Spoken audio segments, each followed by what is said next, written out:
موعد مباريات دور 16 في كأس الأمم الأفريقية في المغرب إن شاء الله.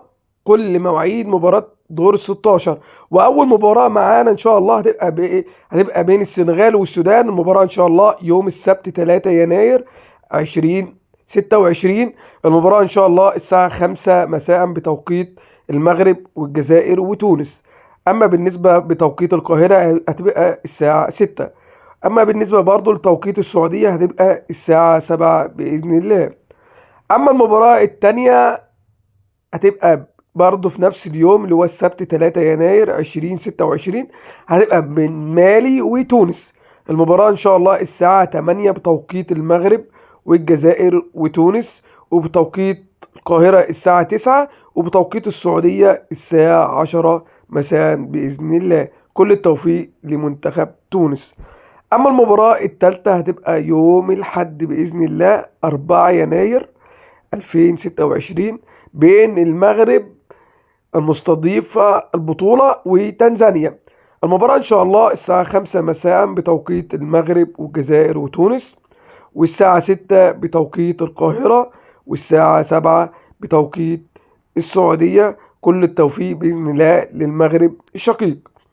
اما المباراة اللي بعديها هتبقى في نفس اليوم الاحد 4 يناير 2026 بين جنوب افريقيا والكاميرون. مباراة قوية، مباراة ان شاء الله هتبقى الساعة 8 بتوقيت المغرب والجزائر وتونس، والساعة 9 بتوقيت القاهرة، والساعة 10 بتوقيت السعودية. اما المباراة اللي بعديها ان شاء الله هتبقى يوم الاثنين 5 يناير 2026 بين منتخب مصر ومنتخب بنين. المباراة الساعة 5 بتوقيت المغرب والجزائر وتونس، والساعة 6 بتوقيت القاهرة، والساعة 7 بتوقيت السعودية. كل التوفيق للمنتخب المصري بإذن الله ويصعد لدور الثمانية.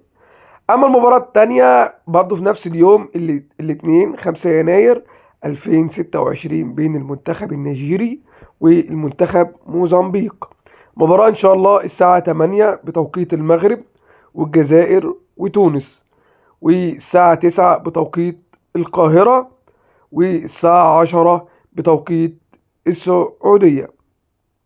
أما المباراة اللي بعديها هي يوم الثلاث 6 يناير 2026 بين الجزائر والكونغو الديمقراطية، ومباراة تبقى قوية جدا. المباراة إن شاء الله الساعة 5 بتوقيت المغرب والجزائر وتونس، والساعة 6 بتوقيت القاهرة، والساعة 7 بتوقيت السعودية. كل التوفيق للجزائر، منتخب الجزائر بإذن الله. المباراة اللي بعديها في نفس اليوم الثلاثاء 6 يناير 2026 ساحل العاج أو كوديفوار مع بوركينا فاسو، برضه مباراة قوية جدا. الساعة 8 بتوقيت المغرب والجزائر وتونس، والساعة 9 بتوقيت القاهرة، والساعة 10 بتوقيت السعودية. بس بالله عليك ما تنساش لو عجبك الفيديو دوس لايك واشترك في القناة ليوصل لك كل جديد بإذن الله في كل البطولات وفي كل الدوريات اللي جاية بإذن الله. والسلام عليكم ورحمة الله وبركاته.